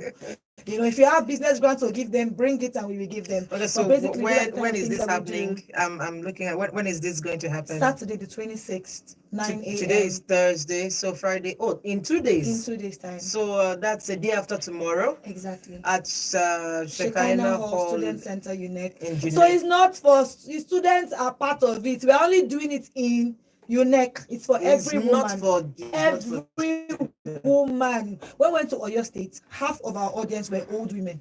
And it was so touching to see them crying and dropping their pain. So they won't die with their pain. It was so humbling for me. Okay, so can men attend? I mean, this matter. Hold on, because you're doing as if it's just women who are going through. an issue. I currently have a guy that I'm working with whose wife is abusing. Like, No, there are cases like the that. man wants to leave. It's the man now that wants to run away from the man because the wife is abusing him. It's still part of trauma we're talking about. Why did you get to? Why did a woman? Why will a woman get to a point where she's now the abuser? Of course, she saw things growing up, but will she admit it? Will she be able to seek help? So, see, the thing is this: you can either choose to stay in your nonsense, or choose to heal for those coming after you. I always say something: be the ancestor that heals for your generation. You are an ancestor. Somebody left you pain. You can decide to leave something else for those coming after you. Except you are not tired of suffering and you want them to suffer, continue from where you stop. Continue. But it's time for you to live again. God wants you to live again. God showed me that He sent His Son Jesus to die for us. With all those things He went through, for you to come and settle for merely existing. No. There is a way to live life to the full, according to John 10:10. He said, I am come that they might have life. There's a way life. There's life is what is the way you talk when you have life. This was how I was before. I thought I was a zombie. The pastor in you I was a zombie. But this woman you're seeing right here, I don't have makeup on. Then I will make up yet. I be like scared. Then I see that picture. I say, Jesus, let me do this. And then I thought I was okay. Skeleton, bone everywhere. Because I was a shadow of myself. There was no inner beauty. Inner beauty. Beauty was Look not at showing. me now. Come on, man. I only just did one small eyebrow. Kai, you are. See the lips. Hello. So it is. Hello, Hello, Hello, it is. Ah, yeah. So you need to live again, right? I don't know how to. I need more mics. Live again. Oh my goodness, watching you from when you were telling the story, and now you've come into yourself like, look, somebody should give me 3 mics. Give me 3 mics. I need to speak in tongues. I need to start, No, but I'm happy, looking at you, the abuse that you went through, it broke you, but you found your way out of it, and there are a lot of people who call into this show like every day. My phone was ringing. I didn't take the calls, but there are people who call in every day, and it's like from one problem to another one. And I hear these stories so much that I'm asking myself, is it that you didn't learn from the last person who called? It looks like there's this one line, everybody's trooping into that line, getting the same results, and more people are trooping in, in there. It's a cocoon. And so there's a video I have on my page, right? At Anifome Speaks on Instagram. I always share some of those things. A bear that was just turning around. You know why? There was a line. Every time the bear tried to cross, there was a line. So the bear actually thought that there is this line, but it was only in its head. In his mind, yeah. And this bear was turning around in circles for 7 years. It's a sorry sight. Wow. That's what's happening to women. Wow. It's a cocoon. You can't see when you're inside the frame. If you're in a frame, you can't see yourself. You have to come out of the frame. Now, how do you come out? That's the question. And that's why Live Again outreach is happening nationwide. Do you have like maybe numbers? Because I'm sure there's some persons who may not have the chance, to call in, right? But they need to talk with you. They can send a DM to Live Again Foundation or at Lamb Tribe. Live Again Foundation _foundation or at Lamb Tribe. If I say send to my page and Anifome Speaks, it will be a lot, right? Okay. But that's where so people send me DMs on my page, but where you are attended to, like, this is strictly for you want to live again and everything, is Lamb Tribe, which is Live Again Movement, or at Live Again Foundation on Instagram. So please spell it. Lamb Tribe. At Lamb, LAM, which is Live Again Movement. Okay. And then Tribe, so a tribe of women living again. Lamb Tribe. LAM Tribe. TRIBE. BE, yes. Lamb Tribe, yes. On Instagram. On Instagram. That's... or at Live Again _foundation. But my own personal handle is at Anifome Speaks. Okay. So we'll go. It will be easy to find you at Lamb Tribe. Yes. That is at LAMTRIBE. Absolutely. Lamb Tribe on Instagram. Okay. Yes. It's easy to get there. Are there like phone numbers, or maybe when you get it, you find a phone number? Of course. If it gets to the point, we do a lot of counseling right there, support. If you're not even in Lagos, we can direct you to FIDA or whoever. So we partner with Lagos State Sexual and Domestic Violence Agency. They refer women to us. We've had women that have come from them that we've helped. Even one time in Lagos, there's a woman wanted to commit suicide, right? I was on the phone with Omoni Oboli for a long time, trying to get that woman safety, and we're able to get her help, right? and the woman got help. So we have this case, people tag me and say, oh, there's someone that needs help, this person is going through this. I've gone through it, so I'm more compassionate, but I tell you the truth the way it is. Right, it's either you see that will make up your Good mind choice. if you want to stay there or not. I'll help you to the best of my ability, and I'll ask people to help you, but you have to be ready to do the work, because it's a lot of work to live again, and you have to be ready to do the work. Ooh, I mean, look at the time. Like it's 16, 17 minutes before the hour of 9. Of course, you guys know that by 9 o'clock we'll say goodbyes on the show. But I like to give the chance to anyone who wants to call in. You can now call in. I've been seeing all of your calls, but I didn't want this conversation to be distracted. Okay, so you can call, maybe ask her a question, or if you have a question, you have something you need to talk about, you can call on 0911-219-9759. That is the number. Hello. Yes, hello. Good evening. Malaika, good evening. Good evening. Name and location, please. My name is Emeka. I'm calling from Enugu, Ababa. Okay, Emeka from Ababa, okay. Yeah, I just want to ask you, where were you yesterday? You are not on the phone here. Okay, I was somewhere. Okay. Happy Easter. Thank you very much. I've been listening to that woman's story. Okay. Well, it was sad, but one has to carry herself. Okay. Well, they said that the dead bone shall rise again. Okay. So, when you fall down and refuse to get up, that is when you are there. Oh. So I love all her stories. So many women are going through it, even men like us. Because when you talk about women, you also talk about men. There are women that are suffering their husbands, and you know that. So thank you. I don't want to say anything about her story, but thank ask you. Where were you yesterday? I was somewhere. Thank you so much. I appreciate you. Because my radio was all I was waiting to hear. I'm sorry. I am sorry. Sorry now. Yeah, forgive me. You know I love you. Thank you very much. Yeah, thank you. All right. Good night. All right. Okay, my number is 0911-219-9759. Please, when you call me, turn down the volume on your radio set. Hello. Yeah, hello, Malaika. Good evening. Good evening. Name and location, please. Yeah, this is Mike from Nightman. How are you today? I'm very well, thank you. Yeah, and how's the lady? How's the lady? Oh, I'm fabulous. Okay. Thanks for asking. All right. So first, I need to say that her name is hard for me to pronounce. So let me not. Iniforme. Oh God, the man. So I Yeah. Okay, please go ahead. All right. So I first of all, I need to say that you're a strong woman. It is not easy at all. You pass through a lot, and thank God you are strong and you are okay. So, and I'm happy. You now represent hope. You now represent it's a light at the end of the tunnel.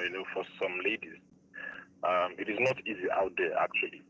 But one thing I keep asking is, men shall Malaika, it be men shall finally, I begin to wonder, do you know how difficult it is to even look outside, to even cheat? Make I even talking like that.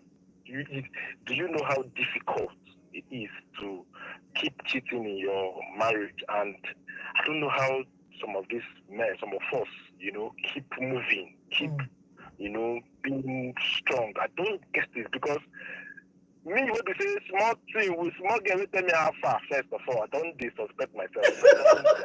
I don't be here. Are you serious? I could just be here because I'll be like, where you could just be. You will not be hiding to answer call. You will now be, about it in your house. You could just be. There's this uneasiness that comes with every part of it, and I don't know, but. Some men are die hard though. I mean, some men are die hard, really. I don't know how they do it. I don't know. Malaika, it is not easy. The small one way you go say make you just do hi, do hello. headache every day. You know now you know when your wife alone or your partner is a bunch, is a bunch alone, then you now add another one outside or two or three. So imagine three women, coming with the same energy. Same kind of attention. How did they run them? I don't know. But I'm glad.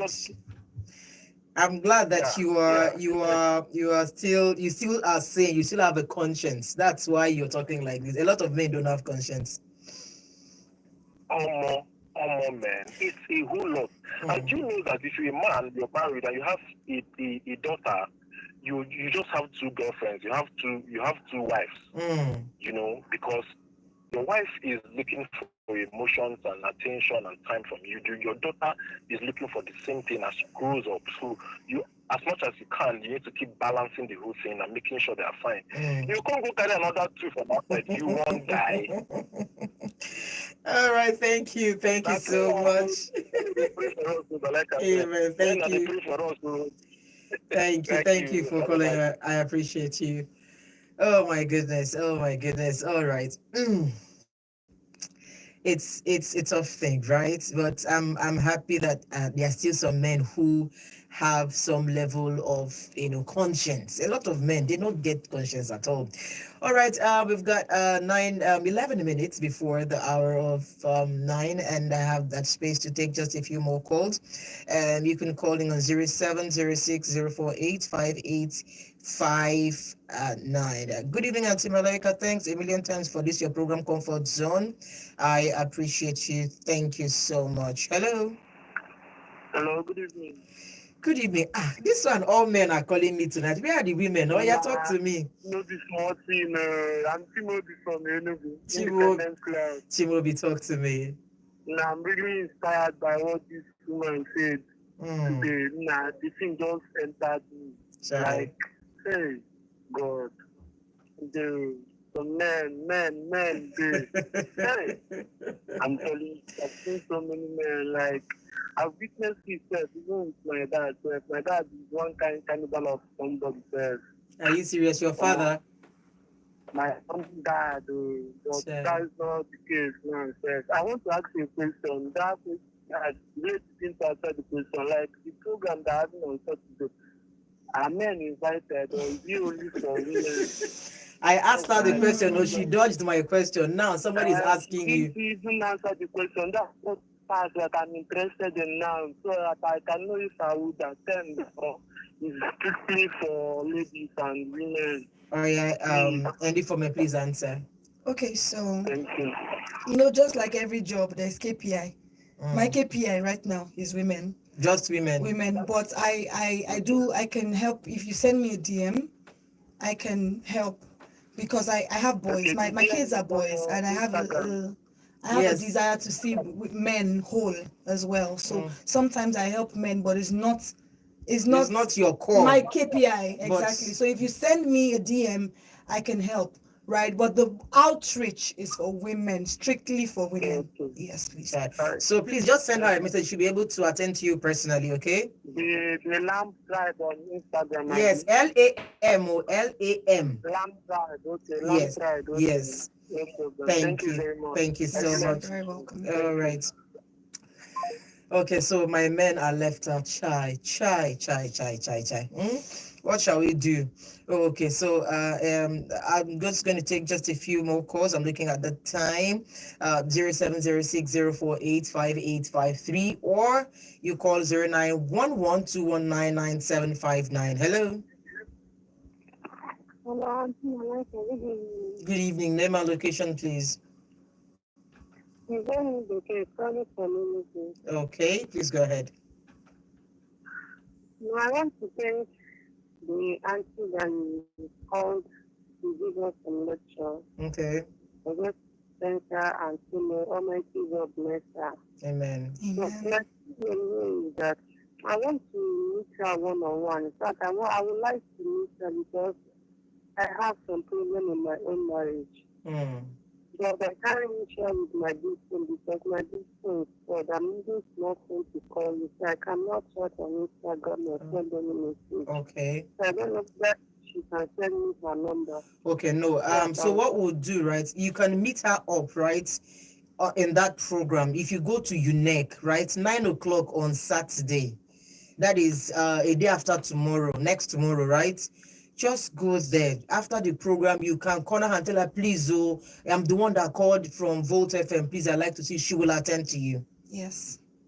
Okay? Okay, no. Thank But you.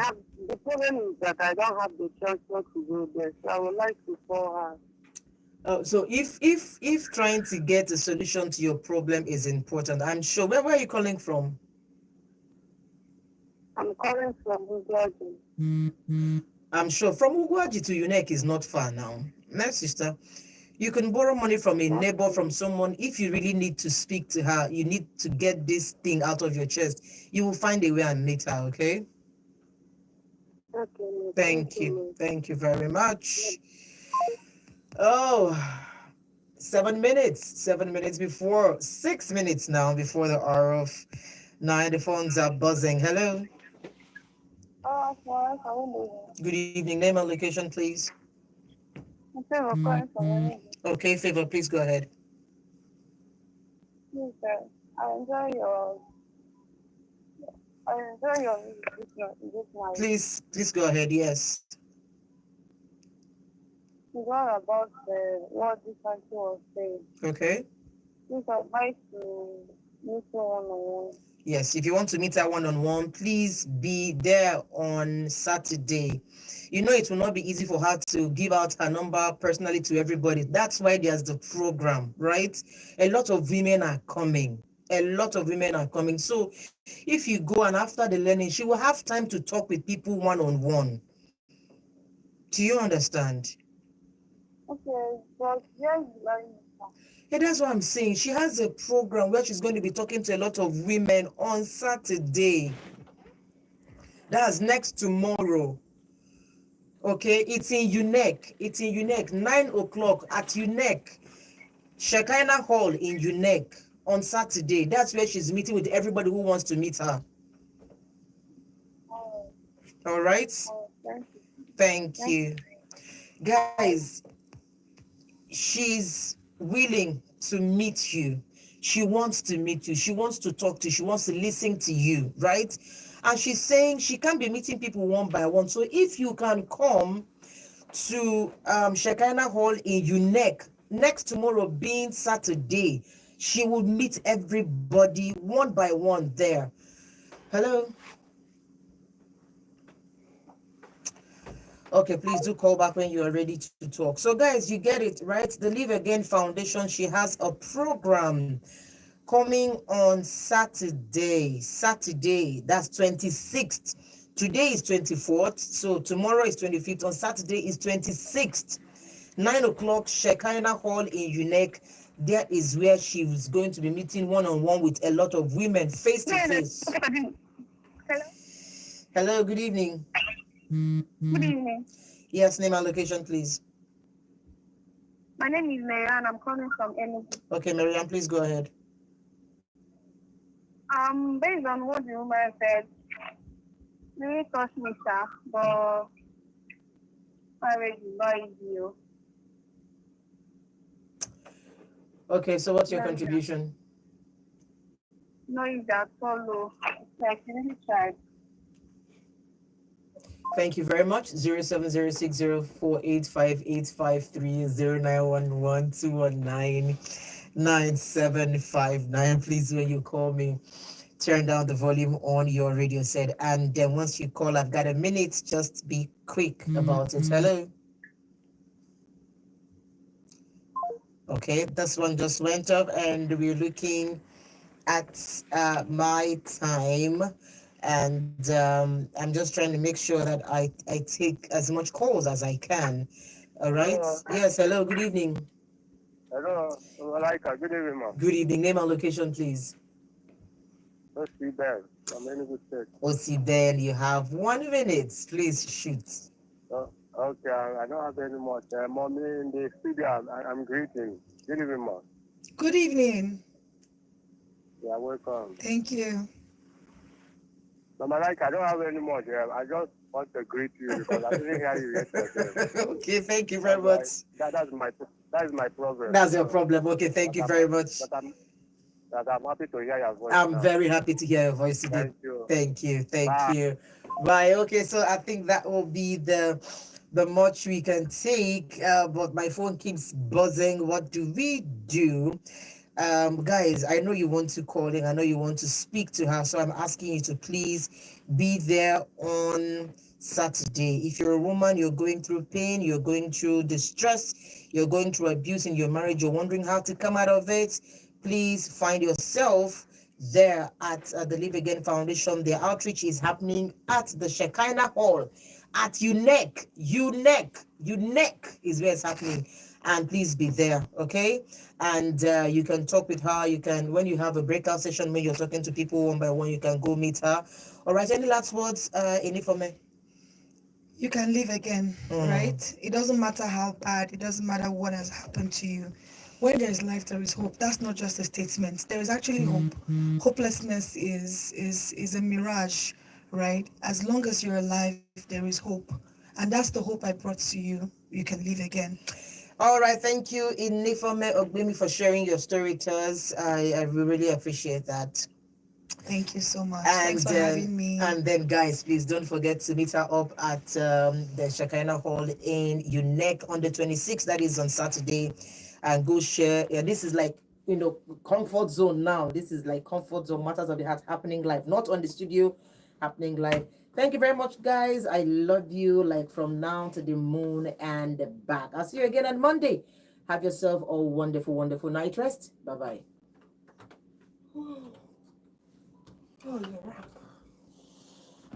So are you happy you stayed here now?